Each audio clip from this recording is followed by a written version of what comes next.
What's up, guys? We are back with a big day of MLB and NBA action here on Friday, April 19th. Not a super exciting Thursday slate here on the MLB. There were only 5 games total. We went 1-1 on our core picks with kind of an annoying loss on the under in the Rangers-Tigers game. There were somehow 16 runs scored in that game, so not exactly what we thought we would see from really either starting pitcher or either bullpen in general, but we did get the win, a solid one on Cleveland, -102, so that gives us the 1-1 day overall. They got the 1-run win over the Boston Red Sox, so we can feel pretty good about that. We also feel great about everyone on the StumpTheSpread.com email list. Got a winner sent out to them today. They got a very easy win on the San Francisco Giants. They won 5-0 in that one, so we'll definitely take that one, put it on the board. Everyone, take a second and hit that like button to show some support for the channel and all the work we're putting in here every single day. If you're new, go ahead and subscribe to the channel. It's 100% free and can keep you from missing out on these picks. These videos are sponsored by StumpTheSpread.com. Click the link in the description to go over there and join our free email list and check out our top confidence plays on all the major sports. Comment below with all the bets you're looking at today, and we will give you our best advice on all of them. We respond to absolutely every single comment, so let us know anything you want to say about my picks, these videos, or anything you say here. As always, our final picks will be in the pinned comment down below. Now let's get into our first game of the day. We've got the Boston Red Sox going on the road to take on the Pittsburgh Pirates. The Red Sox have been struggling lately. They just lost 3 out of 4 to the Cleveland Guardians. Obviously, Cleveland's a very good team, but still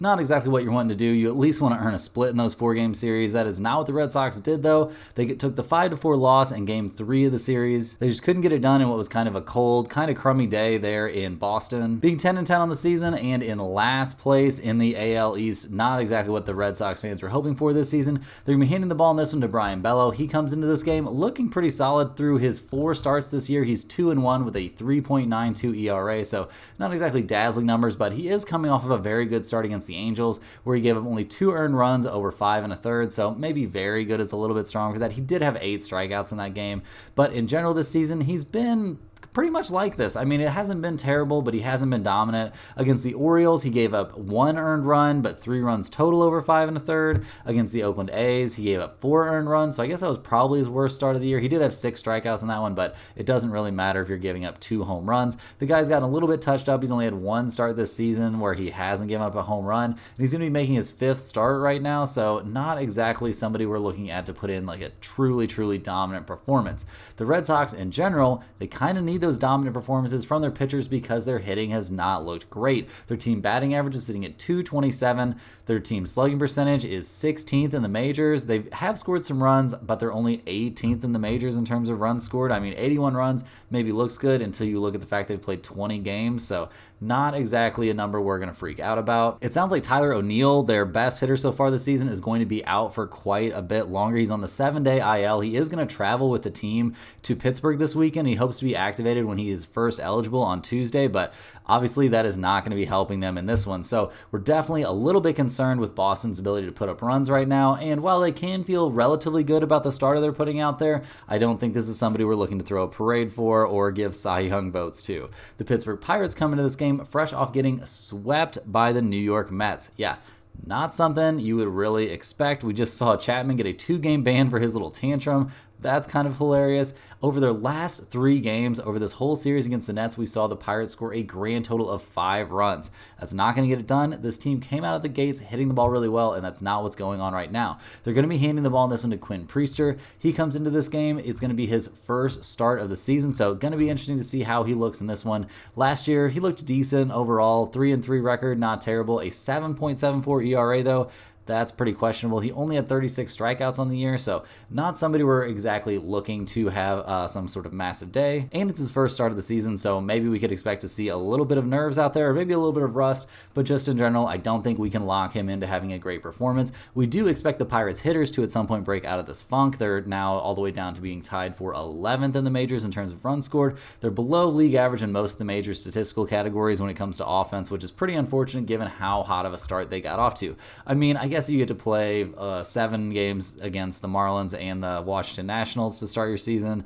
Maybe that's a little bit of the reason we've seen them hit the ball so well, but just in general, I think this is a decent hitting team. They're just not looking at it right now. Looking at the numbers for this game, we see the Boston Red Sox are plus 110. The Pirates are minus 125, so they're pretty significant favorites in this one, but I don't know if that's really what we're interested in. I don't know if we're interested in the side in this one. We might be looking more at the over-under with neither pitcher really off too hot of a start. We see Pittsburgh is slightly an over team. We see Boston is basically a 50-50 over-under team. And the over-under currently is a pretty low number. It's only at 8, which is kind of an indictment of where both offenses are at right now. But their last time out, we did see the Red Sox score 4 runs against a pretty decent pitching Cleveland team.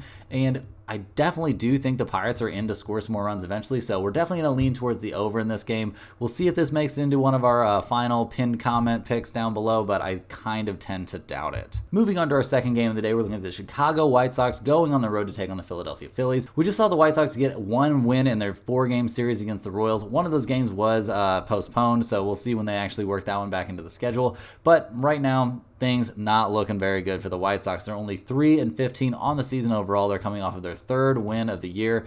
In this one, they're going to be handing the ball to Garrett Crochet. He comes into this game. He's going to be making his 5th start of the season, and his last start was by far his worst. He had gotten off to a very good start, but then he got absolutely shelled by the Cincinnati Braves. He gave up 5 earned runs in only 4 2/3 innings. He somehow had 10 strikeouts in that very short outing, but he just couldn't get an out when he was letting them put the ball into play. Not a great look. Other than that, this season, though, he's been very good. He had a great start against the Royals, a fantastic start against the Atlanta Braves, one of the best hitting teams in the majors. He gave up only a single run over 7 innings, so that'll definitely work. And he had a good start to open the season against the Detroit Tigers. So just in general, we have to feel pretty good about him. This big left-hander, he's got some pretty good stuff. I think we could expect something of a bounce-back performance from him, although it's kind of tough to back a guy coming off of a bad outing. He's 1-2 on the season with a 3.57 ERA and 31 strikeouts. His 31 strikeouts has him ranked in 3rd place in the majors this season, so that's definitely something to watch for. And if you're playing DFS, something you could definitely think about. The White Sox bats have been their problem this season. It's just been hilariously bad. They're 30th in the majors, dead last in the majors in terms of runs scored, in terms of slugging percentage, and in terms of on-base percentage. Their team batting average is 29th in the majors with a team batting average, guys, of 196. The guy leading the way for them in hitting, guys, their team leader in batting average is Andrew Benintendi, and he's batting 175 on the year. Absolutely terrible. I don't know how this is happening. This is crazy, crazy bad. Surely they're not this bad at hitting the ball. I mean, or this is going to be a historically terrible season for the White Sox.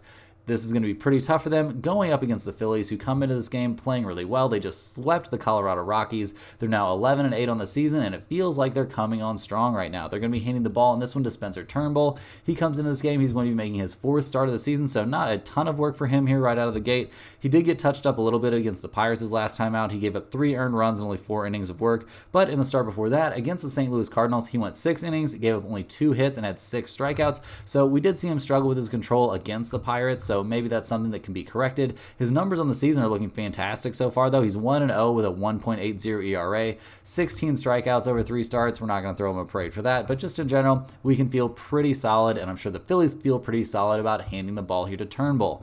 The Phillies offense in general is starting to get things going here a little bit. They scored 7 runs and 5 runs over their last 2 games respectively, both wins. It was 7-6 in the series finale, so let's not act like they blew them out or anything like that. It was a very close game, but still, we can feel pretty good about the Phillies hitting the ball right now. Trey Turner's hitting the ball really well. We see Kyle Schwarber with 5 home runs here in the early goings. Bryce Harper has 11 RBIs and is always a super dangerous guy there at the plate. He only had 1 hit in the last game against the Rockies, but before that, the game 2 of that series, he did have 2 hits. He scored a run. He had a home run, so we can feel pretty decent with how Bryce Harper's seeing the ball right now. And just in general, the Phillies are trending upwards for sure. The odds makers agree with that. They've got the Phillies at -165, so pretty big favorites. We see both of these teams trend towards the under. Neither one is good against the run line at all, so we're not really interested in the run line, but we're definitely interested in the Phillies -165. I just don't expect the White Sox to score any runs ever. They're going to have to prove me wrong. You could definitely take a look at the under in this game. It's currently at 8. Both starting pitchers should be in for decent outings. I'm a little bit worried, though. I mean, we do see Crochet coming off of a tough outing, but he's going to get some strikeouts, and I definitely could see him getting quite a few strikeouts here against a Phillies team that can definitely swing and miss. So I don't know, guys. I don't know if this is going to be in one of our core plays down below. I definitely like the Phillies -165 a little bit, but you could also talk me into the under on this game if you expect Crochet to have a bounce back performance. Next up, we've got the Houston Astros going on the road to take on the Washington Nationals. Houston comes into this game. They are off to a horrendous start, guys. This is not what Houston fans envisioned, or probably what this franchise envisioned coming into this game. They're only 6-14 on the season so far. They just got swept by the Atlanta Braves. They did keep the last game of that series close, losing only 5-4, but hey, man, a loss is a loss. They're hoping that the return of Justin Verlander can kind of stem the tide here. He's going to be making his first start of the season, coming off one of his classic, very, very good years. He was very good in 2023. It'll be interesting to see what he can do in this one. He's been battling inflammation in his throwing shoulder, so that's pretty concerning. He's made a couple of rehab starts here. He allowed 6 earned runs and struck out 6 while pitching into the 4th inning back on April 7th, so we're not exactly super stoked on how he's going to look here against major league hitters. I mean, when you're getting touched up in the minors a little bit, like, it's a little bit concerning. Like, I'm not sure. I mean, he's definitely throwing some strikes, and obviously he's not out there to like prove anything. He's a monster. We all know that, or he has been at least, but I'm a little bit concerned here with how he's going to look out of the gates in his first major league start of the season. The Astros in general have not exactly been the worst offensive team overall, although they only scored a total of 7 runs over 3 games against the Braves, so that's not great. Jose Altuve is hitting the ball really, really well. We see Kyle Trucker is leading the team in RBIs, but it just hasn't been enough. Their pitching hasn't been there for them. They're 3rd in the majors in batting average. They're all the way down to 14th in the majors in terms of runs scored, though, so that's a little concerning, but their team slugging percentage is high. So just in general, we don't have a fantastic idea what to expect here from the Astros. Maybe their hitters keep going, but I don't know what we can really expect to see here from Verlander. Looking at the Washington Nationals, they come into this game fresh off of a series win against the LA Dodgers. They won Game 3 of that series, 2-0. That series took place in LA, so they have to feel very, very good about that. They're 8-10 on the season overall, so that's not exactly amazing. They hand the ball in this one to Mackenzie Gore. He's looked great here in the early goings. He's 2-0 with a 2.81 ERA. He's going to be making his 3rd start of the season here. He's coming off of a 0-run performance against the Oakland A's, where he allowed only 4 hits and had 11 strikeouts over 5 innings of work. That is a very, very solid outing. In general, this season, he's looked pretty good. I mean, dominating the Oakland A's isn't exactly the biggest deal, but when you give up only 2 runs in 5 2/3 to the Phillies, and 3 runs in 5 1/3 against the back then hot-hitting Pirates, that's not a terrible look. Washington in general has not been hitting the ball great this season. I mean, they've got Jesse Winker. He's hitting the ball really well. CJ Abrams is off to a good start, but other than that, we don't have a lot of positives to find on this offense. They're tied for 25th in the majors overall in terms of runs scored. They're in the bottom third of the league in most major offensive categories. So we're a little bit concerned with their ability to put runs up, but they're going to be taking on Justin Verlander, who didn't look very good in his rehab starts, at least not to me. I mean, those kind of numbers, maybe I am taking it too much into account. Maybe he was just working on specific stuff. He didn't care if he was predictable and what pitches he was throwing and stuff like that, but I don't know, guys. I'm a little bit sketched out by Verlander in this one. Looking at the numbers for this game, we see you can get the Nationals at plus 148 in this one.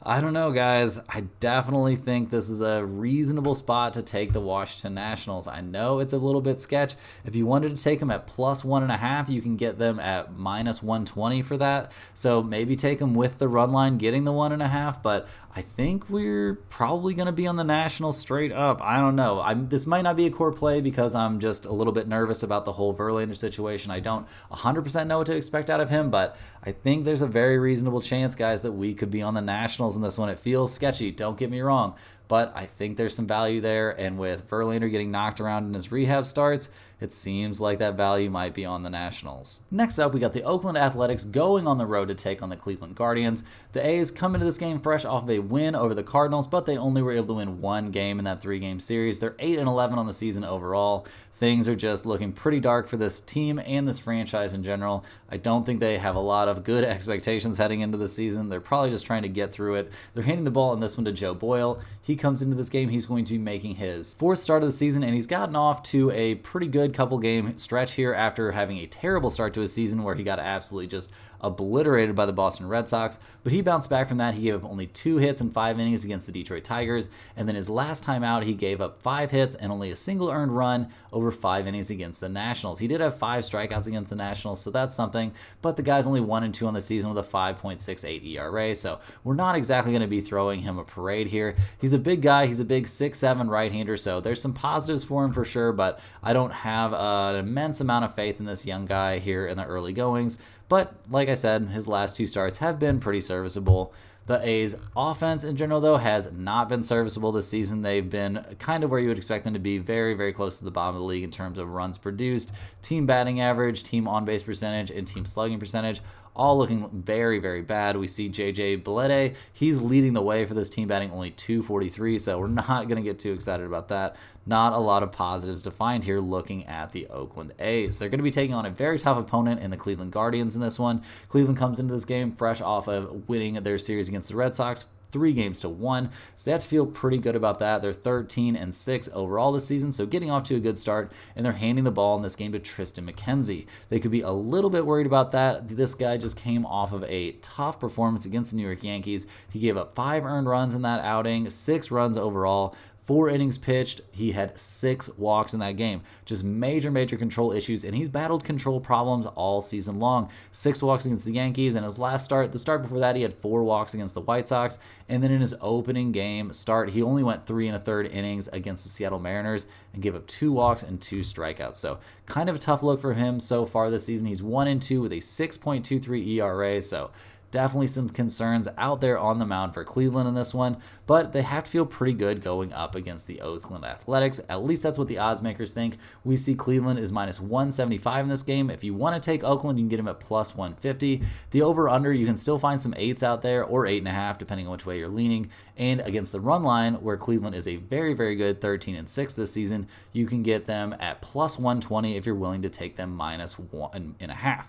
So just in general, in this game, I definitely lean towards Cleveland minus that 1.5. I think there's a decent chance that could be a reasonable spot for us given the trends, but Tristan McKenzie out on the mound there, it gives me a little bit of a concern. So if you wanted to take Cleveland -175, I would totally get that. If you wanted to try I take that back. I was going to say if you want to try the under, but I don't think that's good at all. So maybe lean towards the Guardians -1.5 if you've got a lot of faith in them and faith in McKenzie finding some control here in this game. Moving right along, guys, we've got the Texas Rangers going on the road to take on the Atlanta Braves. The Rangers come into this game, they just won 3 out of 4 against the Detroit Tigers, so they have to feel pretty good about that one. They roughed up Leitner in his Major League debut, so they probably feel pretty good about that. And they're 11-9 on the season overall, so things are kind of pointed in a positive direction for the Rangers. They're going to be handing the ball in this one to Andrew Heaney. He's looking to find his first win of the season and kind of his first very, very solid start. He hasn't been going deep into games. He's 0-2 with a 6.75 ERA this season. His last time out against the Houston Astros, he only lasted 3 2/3 innings, so not exactly a fantastic look. The guy's been getting roughed up. There's just no way around it. That 3 2/3 innings was better than his first start against the Houston Astros this season, where he gave up 6 earned runs. But I mean, he had 4 walks and only 3 2/3 innings. Like, come on, guys. Like, that's not a very good look. This isn't necessarily a pitcher we can have a ton of faith in. And right now, how much faith do we actually have in the Rangers' bats? I guess we could have a decent amount. They have scored 14 runs over the last 2 games, so that's pretty solid. They're 10th in the majors in terms of runs scored, 6th in the majors with a team batting average of .258, so that's very respectable. They're getting on base a lot. Their team slugging percentage is not great. It's very middle of the road. Don't get me wrong about that, but in general, we can feel pretty good about this team hitting the ball, at least I feel like right now. They are playing on the road in this game, and it could be a little bit tough going up against the Atlanta Braves, who are 12-5 on the season thanks to just sweeping the Houston Astros. They're now on a 4-game winning streak, so they have to feel good about that. They're handing the ball in this one to Chris Sale. He's had a little bit of mixed results here this season. He did go very deep in that game against the Marlins. He went 7 innings, gave up 6 hits, but he gave up 5 earned runs and a home run. So not exactly a dominant performance, especially against a Marlins team that is not good. 7 strikeouts is nice to see, but he also had 3 walks, so we're not going to freak out. Not time to throw Sale a parade yet, but he has put in some solid work this season. His 2 starts to open his year, he went 5 1/3 innings in each one of those, gave up 2 earned runs in each one of those also. He's been striking some guys out. He struck out 7, 6, and 7 guys over his first 3 starts respectively, so I think we can feel good about Sale. As long as he's healthy, we can expect him to continue to look good as the season progresses. The Braves hitting the ball is something we can definitely feel good about. They're near first place in every major offensive category. They're second in terms of runs scored, but they've scored 108 runs this year, guys. Looking very, very good. Their team batting average is still near 300. Their team slugging percentage is near 500. They're just hitting the absolute cover off the ball. They're getting on base at an average of 358. We're pretty excited about this team. You want to watch them hit the ball. The Atlanta Braves, they are raking right now. We see Orlando Arcia, he's hitting 377. Ozuna's got 8 home runs and is batting over 350. Still, he's got 23 RBIs. The guy is killing it right now, and just in general, so are the Atlanta Braves. When we look at the numbers for this game, we see that the Braves are pretty big favorites. They're minus 188 in this one. I think the odds makers have a lot of faith here in Sale, and I do not blame them. I don't have very much faith here in Andrew Heaney myself, so this all is adding up to me. It makes a lot of sense. We see if we take the Atlanta Braves at minus 1.5, we can get them minus 105 for this game. Guys, that's what we're going to be at. Atlanta hasn't been great or terrible against the run line, neither is Texas, but we are definitely going to be on Atlanta minus 1.5 in this game. Getting them at minus 102 seems pretty appealing, so this is very likely to be one of our core plays. I think there's a good chance that they continue just hitting the cover off the ball against a not very good pitcher and get a convincing win in this one.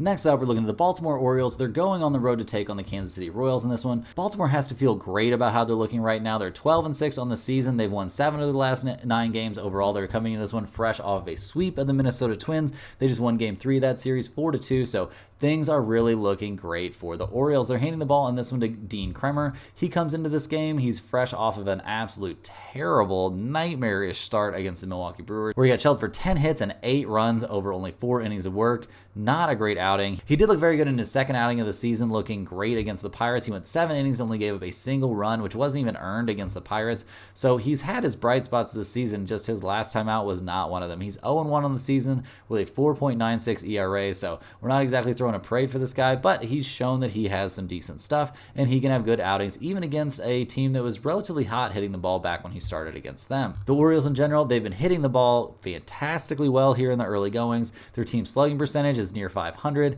They're 5th in the majors in terms of runs scored. They scored 104 runs this year overall. Their team batting average is over 250. Just a lot of positives for this team at the plate. We see Ryan Mountcastle. He's off to a good start. He's batting .317. Gunnar Henderson has got 6 home runs. We see Cedric Mullins leading the team with 15 RBIs. He's got 5 home runs. He is only batting .260, but when you're putting up those kind of numbers, that's okay. We're not going to complain about that, not even a little bit. The Orioles aren't going to complain about where they're at this season or taking on the Kansas City Royals, who come into this game. They're playing some pretty decent ball of their own. They're 12-7 to start the season.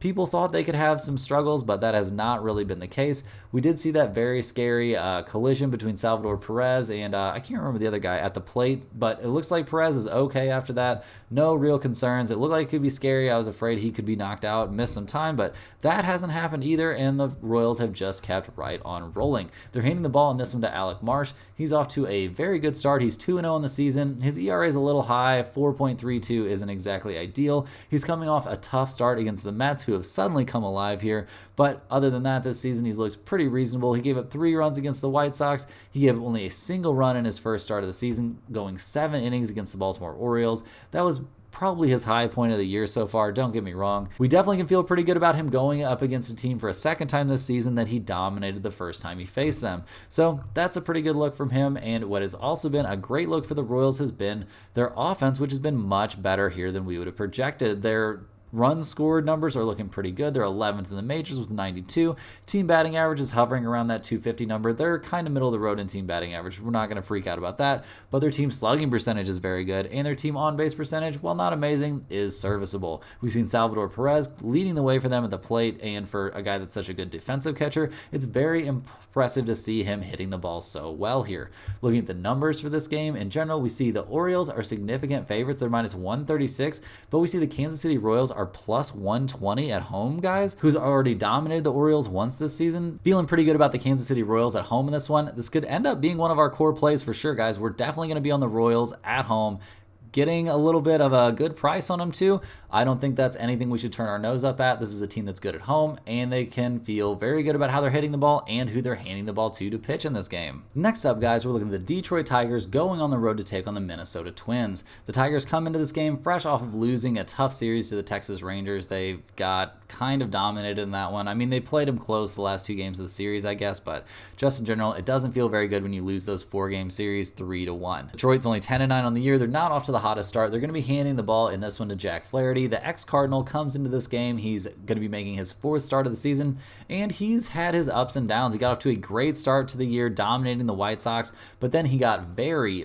very knocked around by the Oakland A's. He gave up 9 hits in 6 innings of work. He also gave up 6 earned runs. He had 5 strikeouts in that one, so, I mean, I guess there's some positives you can find if you dig deep enough, but in general, he really needed to bounce back, and he did against the Minnesota Twins. He looked very good over 6 1/3 innings of work. He had 8 strikeouts, only 3 earned runs allowed. I mean, I guess we're using the word only a little loosely there, but he had 6 innings, 6 hits, 8 strikeouts. That's not really a disaster. He's 0-1 on the season with a 4.91 ERA. That terrible start against the A's is really messing his numbers up, but I think they can feel pretty okay with where he's at overall this season.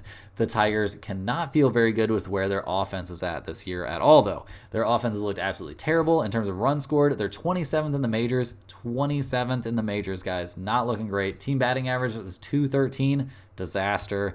Team slugging percentage, 28th in the majors. Team on base percentage, under 300. It's a .290, which is good for 26th in the majors. They don't have anybody having a breakout year at all this season. Just no positives to report for this offense. Literally none. The Tigers have only been getting wins this season when their pitching staff has been absolutely dominant. And can they really expect Flaherty to go out there and dominate? It seems possible, but not necessarily likely. They're going to be taking on the Minnesota Twins in this one, who are having a terrible start to their season, and they're on a terrible run right now. They've lost 4 in a row, including the first loss during that streak was to the Detroit Tigers, so not exactly a great look there. They're going to be handing the ball in this one to Joe Ryan. He comes into this game still looking for his first win of the season, but he's been throwing the ball really, really well here in the early goings. Against Detroit already once this season, he looked very good. He gave up only a single earned run over 6 innings of work, and he had 12 strikeouts. That game ended up going into extra innings, and we saw the Tigers get a win there, so they can feel pretty good about that. But in general, this guy's got to be hoping that he can put up a result, a positive result. He deserves a win, especially going against a team that he's already looked so good against this season. The Twins offense in general, once again, we're looking at a bottom of the barrel offense, guys. No positive breakout stars to report, no good numbers. They're 30th in the majors, dead last in the majors in terms of team batting average.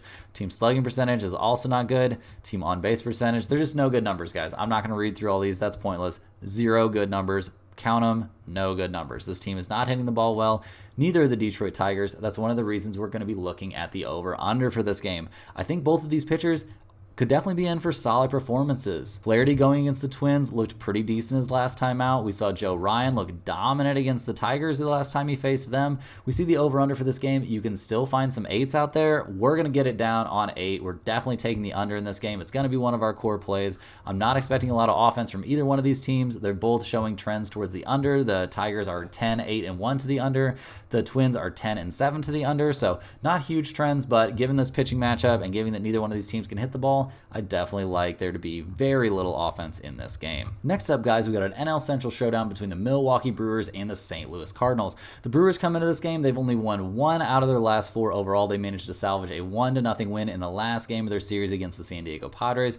Things have looked pretty good for the Brewers overall this season, just not quite so much lately. They are 11-6 on the season. In this game, they're going to be handing the ball to Freddie Peralta. He comes in this game. He's looked great here in the early goings. He's 2-0 with a 2.55 ERA.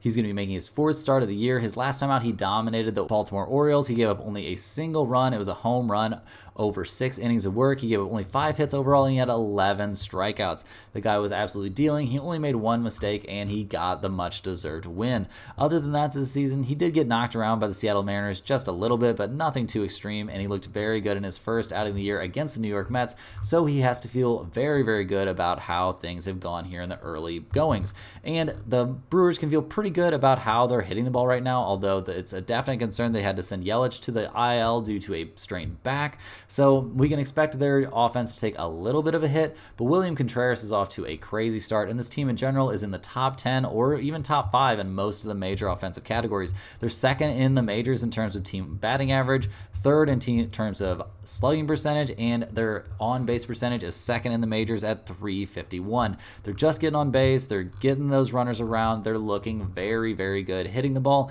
although maybe not so much lately. Although in this like little 3-game losing streak they had before snapping in here with that 1-0 win, they did score 3, 3, and 4 runs respectively. So it's not like they weren't getting anybody across the plate. They just weren't putting up a ton, and they weren't pitching particularly well. In this game, they're going up against the St. Louis Cardinals, who come up into this one fresh off of a loss to the Oakland A's. The Cardinals at 9-10 haven't exactly gotten off to the start they imagined, and neither really has Kyle Gibson. He did look good in his first start of the year against the Padres, but then he got destroyed by the Miami Marlins of all teams. That's a big concern. And then he got roughed up a little bit by the Diamondbacks. They're a pretty good hitting team, like, don't get me wrong. So maybe that's not a terrible outing. But anytime you go 6 innings and give up 4 earned runs and a home run, and you have more walks than you had strikeouts, like, we're not going to think that's a great outing. He's 1-2 on the season, ERA over 6. This is not the starts. This is not the way the Cardinals were envisioning this whole deal with Kyle Gibson going. St. Louis has not been hitting the ball well here to start the season at all. They come to this one fresh off of scoring only 3 runs against the Oakland A's, and they didn't score more than 3 runs against the A's in any game of that 3-game series. That's concerning. This team is supposed to hit the ball well, and it's just not coming together. We're not looking at any of the big-name veterans for them having very good starts to the year. They're 23rd in the majors in runs scored, 24th in team batting average. They're just not a team that's getting the runners across the plate right now. Cannot feel too good about that if you're the Cardinals. Looking at this game, we see that the Brewers are only slight favorites, which is pretty crazy to me with Freddie Peralta on the mound. I guess the odds makers have a little bit of faith here in Kyle Gibson. Unfortunately, I do not. We're definitely going to be on the Brewers here, -118. That's my lean in this one. I think it's got a very decent chance of making it into the pinned comment play. You could take a look at the over-under, I guess, if you wanted to, but yeah, I don't really see anything there that I like. Definitely give me the Brewers at a very reasonable price in this one. Next up, we got the Toronto Blue Jays going on the road to take on the San Diego Padres in their first game of this series. We see the Blue Jays come into this one fresh off of a 2-1 series win over the New York Yankees, so that had to feel pretty good, but Toronto is only 10-9 on the season, so not exactly the start they had drawn up. They're hitting the ball in this one to Yariel Rodriguez. He comes into this game, he's going to be making only his second start of the year. His first time out, he looked pretty good, albeit against the Colorado Rockies. He went 3 2/3 innings, gave up 4 hits, only a single earned run. He did have 6 strikeouts in that outing, though, so that's not terrible, but just in general, obviously not going super deep into the game is a bit of a concern. We'll see how he looks in this one. I mean, it's only going to be his second start of the season, so you would kind of expect him to get a little bit stronger as he can, maybe hopefully pile up some innings. Here we see the Blue Jays. They haven't gotten off to the best start at the plate, but they did look pretty good in their series against the Yankees, scoring 3, 5, and 4 runs respectively. So just in general, maybe those bats are warming up just a touch here. We see Justin Turner leading the way for them in terms of team batting average and RBIs. They're as a team, though, only 21st in the majors in terms of runs scored and 20th in team batting average. So not exactly a team we're looking at as one that's like hitting the cover off the ball right now. And they're going to need to put up some runs here against the San Diego Padres, who've won 3 of their last 4 overall. They did just lose 1-0 against the Brewers. So I guess maybe the offense didn't look too good in that one at least. But they're hoping they can get back on track here. Handing the ball in this one to Matt Waldron. He comes into this game. He's 0-1 on the season with 3.14 ERA, but he's had 2 very good starts in a row against the San Francisco Padres. He gave up only 3 hits and a single run that wasn't even earned in 5 1/3 innings. He had 5 strikeouts in that game, and then against the Dodgers, a great hitting team just loaded with stars up and down the roster. He lasted 5 innings, only gave it 3 hits and a single earned run. He did have 4 walks in that game, so that's a little bit concerning, but I think that's probably more a case of him trying to be careful out there as opposed to having significant control issues. So I think the Padres can feel pretty good about handing the ball to him. They can also feel great about their offense right now. They are first in the majors in terms of runs scored, despite only scoring 1 run their last game. They're 5th in team batting average, 6th in slugging percentage, 8th in on-base percentage. We've seen Fernando Tatis get off to a pretty good start. We see Jake Cronenworth. He's off to a very good start in terms of RBIs, and Jackson Merrill leads the way for this team in terms of batting average. So just in general, we can feel pretty good about the Padres hitting the ball, and so do the odds makers. They've got them as a slight favorite in this game. Nothing massive. I'm not sure if this is one we're definitely going to be on, guys. I mean, I don't have a ton of faith in either one of these starters.